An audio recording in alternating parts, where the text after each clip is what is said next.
Maksud dan tujuan kegiatan ini adalah untuk mengembangkan dan melestarikan serta meningkatkan inovasi masyarakat khas Palembang.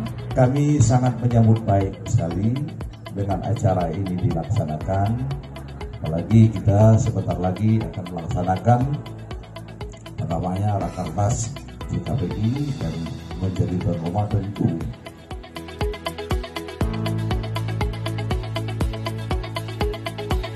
Lomba masak makanan khas Palembang ini.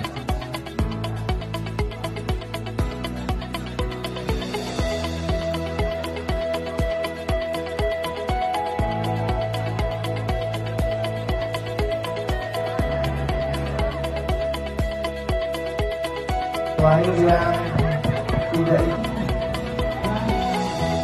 tak sama satu lagi buat sarapan pagi. Namanya adalah tidak praktikal. Kali ini awali didampingi oleh